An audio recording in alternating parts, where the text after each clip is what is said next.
नमस्कार दोस्तों, आप सभी का स्वागत है हमारे YouTube channel master of physics में। और दोस्तों, आज हम करने वाले हैं इस यूनिट का बहुत ही ज़्यादा important topic, magnetisation curve and hysteresis. ठीक है, तो ये आपका टॉपिक बहुत ज़्यादा मोस्ट इंपॉर्टेंट है, क्योंकि या तो आपका ये टॉपिक आएगा या आपके पास क्या आता है, लैंग्वेज थ्योरी पढ़े ना आपने 3 मटेरियल के लिए, वो आएगा। ठीक है, या तो उनमें से एक टॉपिक आ जाएगा या आपका ये टॉपिक तो पक्का मिलेगा, वो नहीं मिलेगा। तो ठीक है, तो आज का टॉपिक आपका ये है। तो चलो हमारे टॉपिक को शुरू करते हैं। तो इस टॉपिक में इसने क्या बताया है, मैग्नेटिक सब्सटेंस है found their application for various practical purposes depending upon their magnetic properties. तो क्या बताया इसने, जो आपके मैग्नेटिक सब्सटेंस हैं तो हमें क्या मिला कि वो आपके बहुत सारे प्रैक्टिकल पर्पज़ के लिए यूज़ होते हैं। और किसके ऊपर डिपेंड करता है, आपकी मैग्नेटिक प्रॉपर्टीज़ के ऊपर डिपेंड करता है कि आपका मैग्नेटिक सब्सटेंस किस प्रैक्टिकल पर्पज़ के लिए आपका यूज़ होगा। ठीक है, for selecting the magnetic material for various practical purposes. आपको मैग्नेटिक मटेरियल को सिलेक्ट करने के लिए आपके पास क्या होना चाहिए, हम क्या देखेंगे, उनकी मैग्नेटिक प्रॉपर्टीज़ को का पता होना चाहिए। ठीक है, कि आपका कौन सा मेटल किस प्रैक्टिकल पर्पज में यूज़ होगा, तो उसके लिए आपको क्या होना चाहिए, मैग्नेटिक प्रॉपर्टीज़ पता होनी चाहिए उनकी। ठीक है, तो आपकी मोस्ट इंपॉर्टेंट प्रॉपर्टीज़ क्या है मैग्नेटिक मटेरियल की, आपकी क्या है वो मैग्नेटिक सस्पेटेबिलिटी है, उसको हम जाइम कहते हैं, और मैग्नेटिक परमेबिलिटी होती है। ठीक है, तो ये आपकी क्या मोस्ट इंपॉर्टेंट प्रॉपर्टीज़ है मैग्नेटिक मटेरियल की। ठीक है, तो वैल्यू ऑफ जाई एम और न्यू की वैल्यू हम कैसे निकालते हैं, आपका एक ग्राफिकल रिलेशन होता है बी और एच के बीच में और आई और एच के बीच में। इनसे हम क्या निकालते हैं, आप जाई और न्यू की वैल्यू निकालते हैं। ठीक है, इन ग्राफिकल रिलेशन से आपका। ठीक है, तो इसके बाद इसने देखा बताया है फॉर ए मैग्नेटिक सब्सटेंस, किसी भी एक मैग्नेटिक सब्सटेंस के लिए आपने क्या किया, एक ग्राफ ड्रॉ किया बी और एच के बीच में या आई और एच के बीच में, तो वो आपका क्या कहलाएगा, मैग्नेटाइजेशन कर्व कहलाएगा। These curve are obtain experimentally, और ये इन कर्व को हम कैसे प्राप्त करते हैं, एक्सपेरिमेंटली ऑब्टेन करते हैं। ठीक है, तो आपका क्या हो गया, बी और एच के बीच में या आई और एच के बीच में जो आपका ग्राफ होता है ना, वो आपका क्या कहलाता है, मैग्नेटाइजेशन कर्व कहलाता है। ठीक है, और इस कर्व को हम कैसे प्राप्त करते हैं, ऑब्टेन करते हैं, एक्सपेरिमेंटली ऑब्टेन करते हैं। हो गया ये। इसके बाद देखो इसने क्या किया, to draw a magnetisation curve. तो इसके बाद हमने क्या किया, एक मैग्नेटाइजेशन कर्व को ड्रा करने के लिए हम क्या करेंगे, take a specimen and wound a number of turn of insulated copper wire over it. तो हमने क्या कर दिया, एक स्पेसिमेन मान लिया और उसके चारों ओर आपने क्या कर दिया, एक इंसुलेटेड कॉपर वायर आपने लपेट दी। ठीक है, वाउंड मतलब लपेट दी। When the current is pass through the copper wire, उसके बाद हमने क्या कर दिया, आपने जो वायर ली थी ना उसमें आपने करंट पास करा दिया। तो करंट पास करा दिया तो आपका क्या होगा, मैग्नेटाइजेशन फील्ड है ना, वो प्रोड्यूस हो गया और वो क्या कर देगा, स्पेसिमेन को मैग्नेटाइज कर देगा। ठीक है, the value of H is varied and corresponding value of B और आई आर मेजर्ड। तो आपकी वैल्यू है ना एच की, जो एच की क्या आपका मैग्नेटाइजेशन फील्ड है उसकी वैल्यू वेरी करेगी, तो आपका क्या होगा, उसके कोरस्पॉन्डिंग आपका बी और आई को हम क्या कर सकते हैं, मेजर कर सकते हैं। ठीक है, the graph is drawn between B and H और I and H is shown in figure. तो आपके 5.9 फिगर में क्या बताया होगा, बी और एच के बीच में क्या ग्राफ है, और ये आपका क्या कहलाता है, आपका बी एच कर्व कहलाता है। ठीक है, हो गया ये।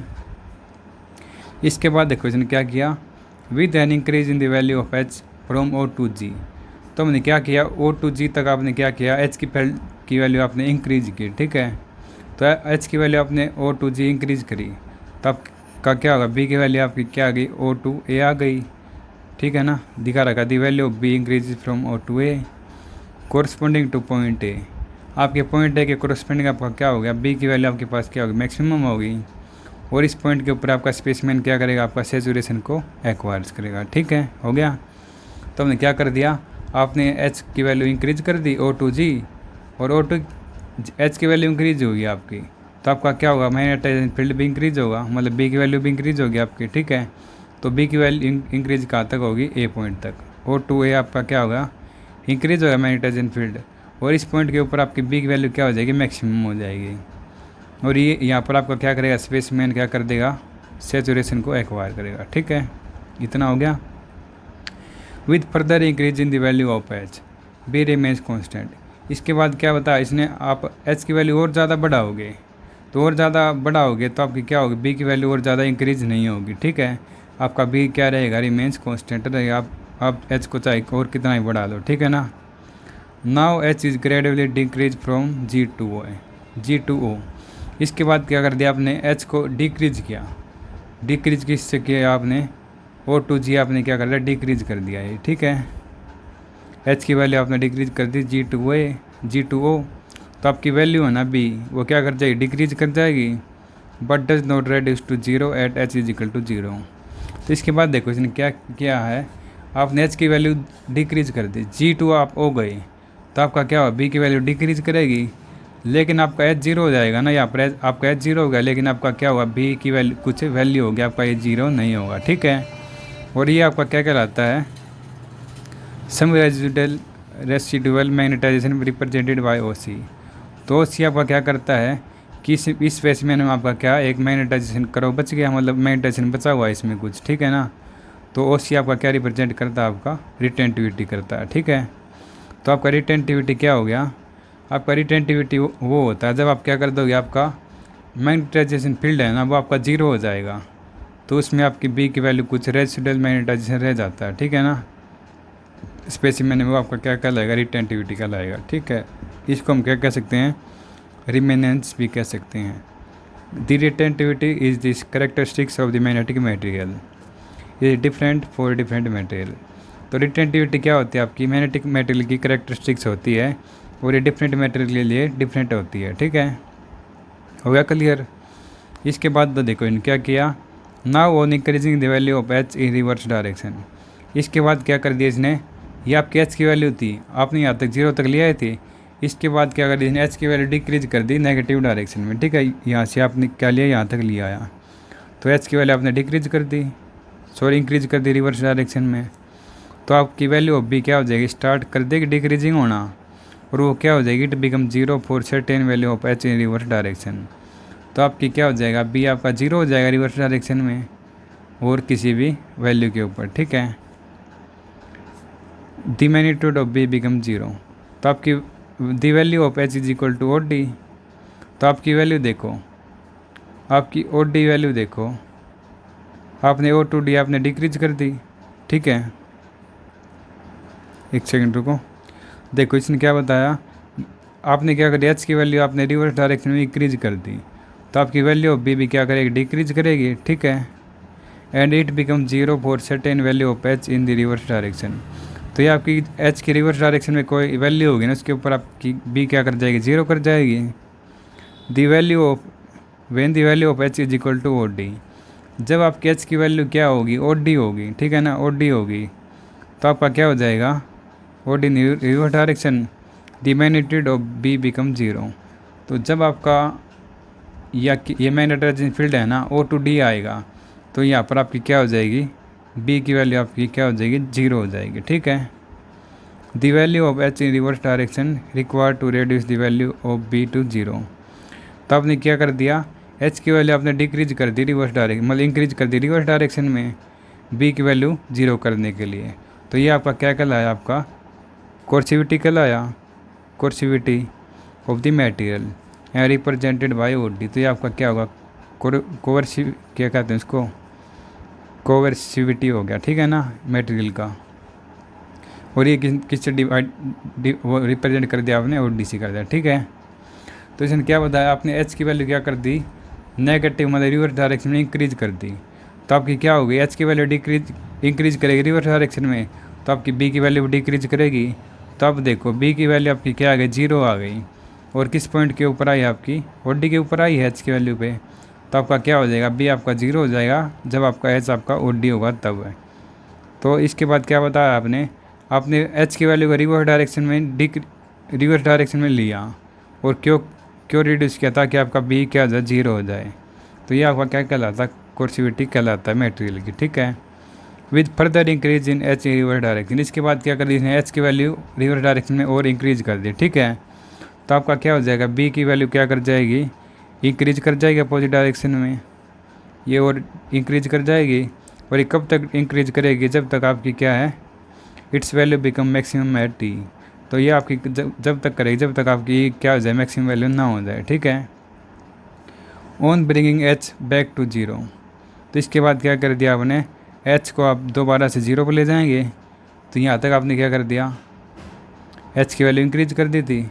इसके बाद क्या करेंगे आप, एच को फिर से 0 पर ले जाएंगे और एच को आप 0 पर ले जाएंगे, तो आपका ये क्या है, मैग्नेटिक फील्ड है आपका ये आपका किस पॉजिटिव डायरेक्शन में आपका इंक्रीज होगा।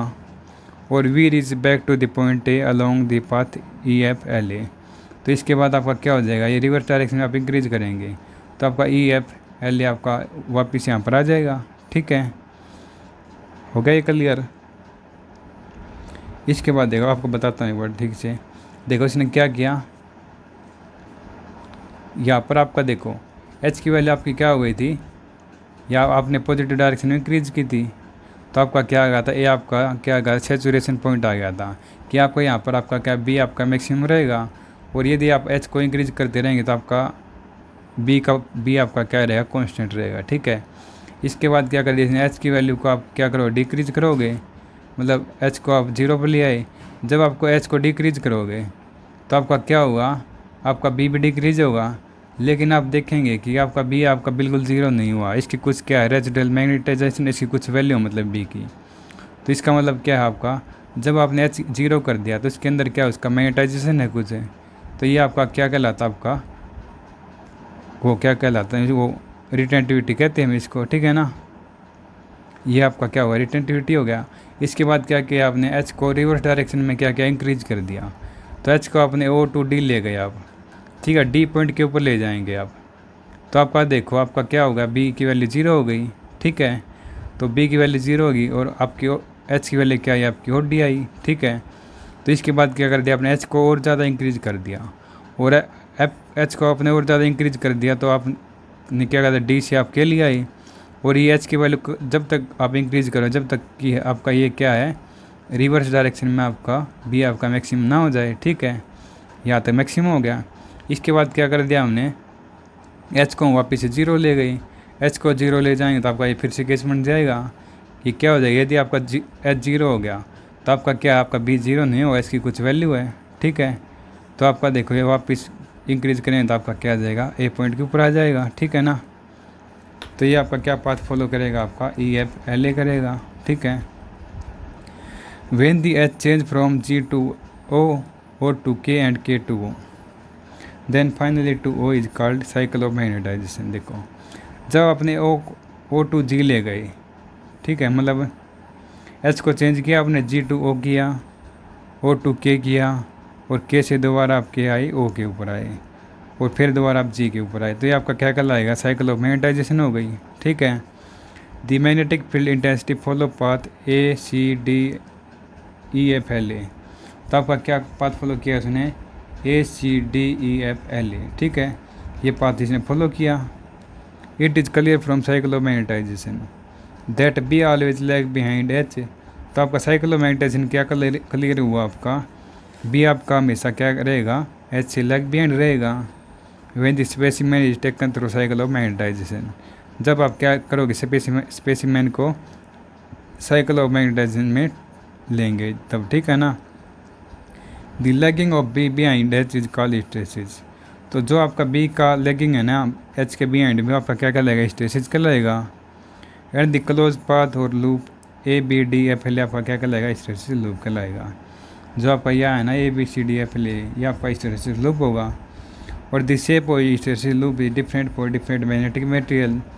और हिस्टैरिसीस लूप की डिफरेंट शेप क्या होगी, डिफरेंट होगी डिफरेंट मटेरियल के लिए। ठीक है, तो आपके नॉलेज है ना हिस्टैरिसीस लूप की किस में काम आएगी, आपकी deciding the use of magnetic material in various application. तो आपके हिस्टैरिसीस लूप के नॉलेज आपके किस काम आएगी, आपका मैग्नेटिक मटेरियल को वेरियस एप्लीकेशन में यूज करने के लिए। ठीक है, और इसकी एप्लीकेशन क्या होती है, इलेक्ट्रोमैग्नेटिक होती हैं, परमानेंट मैग्नेट होती हैं, कोर ऑफ ट्रांसफार्मर होती हैं और इलेक्ट्रिकल डिवाइसेस होते हैं। ठीक है, तो आपका हिस्टैरिसीस लूप किस में हेल्पफुल होगा, आपका मैग्नेटिक मटेरियल को डिसाइड करने के लिए कि ये किस में यूज होगा आपका। ठीक है, तो ये आपका होगा टॉपिक कंप्लीट। तो मैं आपको एक बार फिर से रिविजन कराता हूँ। देखो ये पहले तो क्या बताया था, आपका मैग्नेटिक सब्सटेंस बहुत सारे प्रैक्टिकल पर्पज में यूज़ होता है। और आपका मैग्नेटिक सब्सटेंस किसके ऊपर डिपेंड करेगा कि आपको किस काम आएगा, तो वो उसकी मैग्नेटिक प्रॉपर्टीज़ के ऊपर डिपेंड करेगा कि आपका ये मटेरियल इस एप्लीकेशन में आपका यूज़ होगा। ठीक है, तो आपकी दो इंपॉर्टेंट मैग्नेटिक प्रॉपर्टीज़ क्या हैं, मैग्नेटिक सस्पेटेबिलिटी हैं और मैग्नेटिक परमेबिलिटी हैं, ठीक है। तो इनको डिटरमाइन हम कैसे करेंगे, आपका एक ग्राफ होता है, ग्राफ का रिलेशन होता है बी और एच के बीच में और आई और एच के बीच में। इसको ऑब्टेन करके हम क्या कर सकते हैं, जाई और न्यू की वैल्यू निकाल सकते हैं, ठीक है। इसके बाद क्या बताया इसने, बी और एच और आई और एच के बीच में आपका जो ग्राफ होता है ना, वो आपका क्या कहलाता है, आपका मैग्नेटाइजेशन कर्व कहलाता है। और इसको हम क्या करते हैं, एक्सपेरिमेंटली प्राप्त करते हैं, ठीक है। तो इसके बाद हमने क्या कर दिया, एक मैग्नेटाइजेशन कर्व को हम कैसे ड्रा करें वो बताया, ठीक है।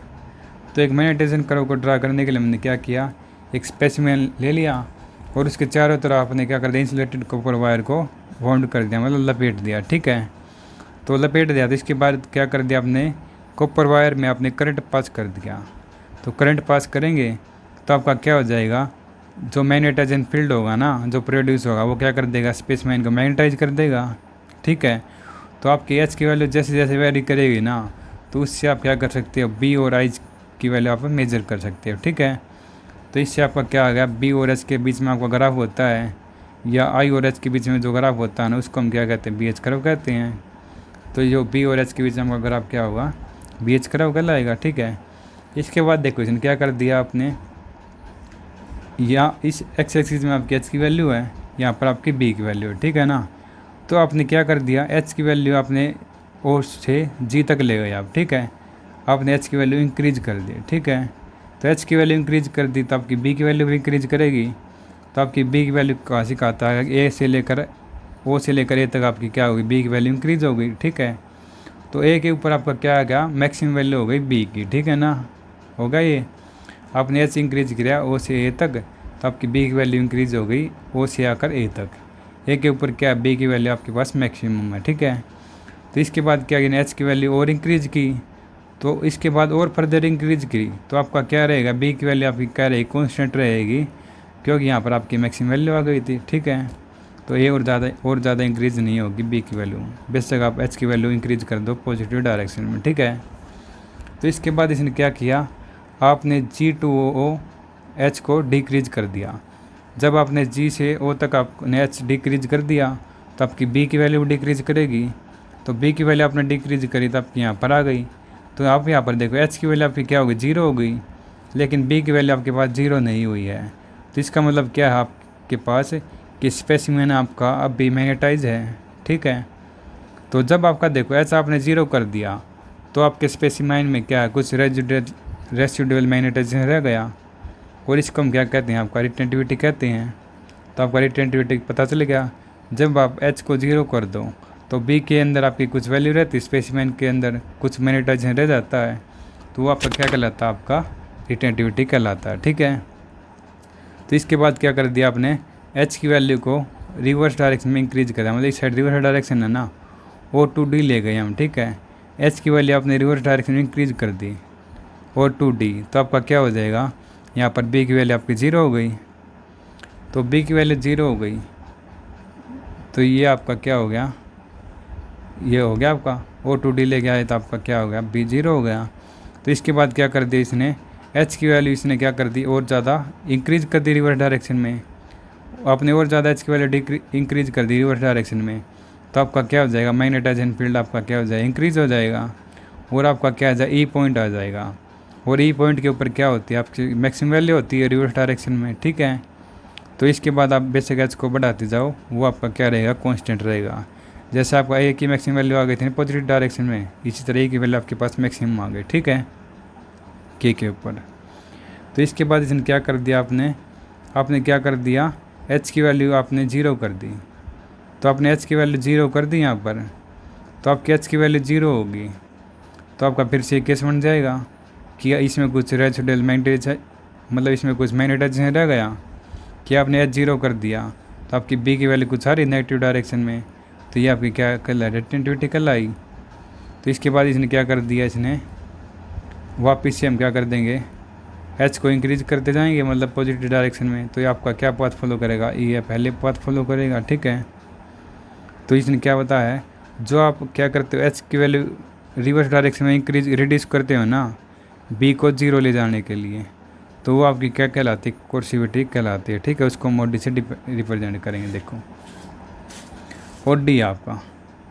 और डी क्या कहलाता है, कोर्सिविटी क्या होती है आपकी, जब आप बी की वैल्यू को डिक्रीज करने के लिए, मतलब जीरो करने के लिए आप एच को रिवर्स डायरेक्शन में इंक्रीज करते हैं, वो आपकी कहलाती है कोर्सिविटी कहलाती है। ठीक है, ये आपने पहले ही कर लिया था, यहाँ तक आ गया था आपका। देखो यहाँ पर आपकी मैक्सिमम वैल्यू आ गई थी रिवर्स डायरेक्शन में, तो अब आपने क्या कर दिया, एच की वैल्यू जीरो कर दी।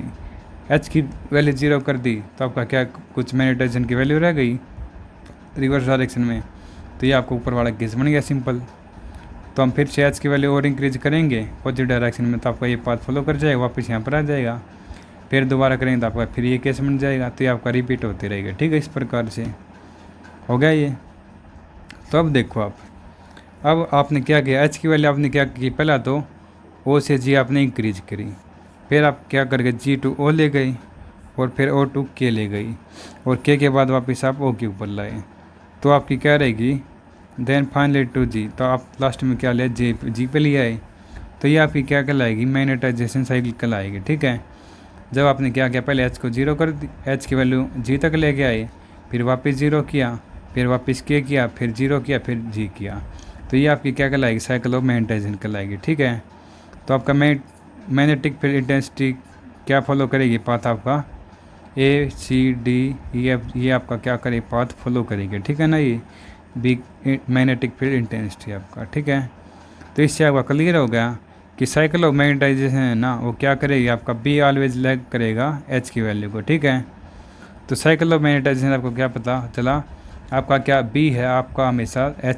एच को लैग बिहाइंड करेगा। ठीक है, तो लैगिंग ऑफ बी है ना, बिहाइंड एच, वो आपका क्या कहलाएगा, हिस्टैरिसीस कहलाएगा।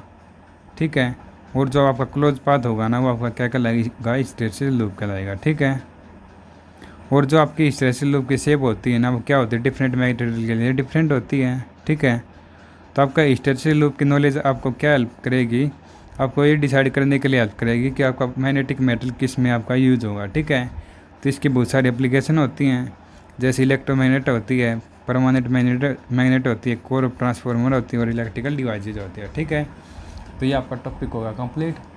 तो इसके बाद आपका हम क्या करेंगे, आपका एनर्जी लॉस इन हिस्टैरिसीस करेंगे। ठीक है, ये आपका इतना टॉपिक हो गया है, तो आप इस टॉपिक को अच्छे से कर लेना। तो मिलते हैं आपसे नेक्स्ट लेक्चर में, तब तक खुश रहिए, मस्त रहिए, पढ़ते रहिए मास्टर ऑफ फिजिक्स के साथ। Thank you.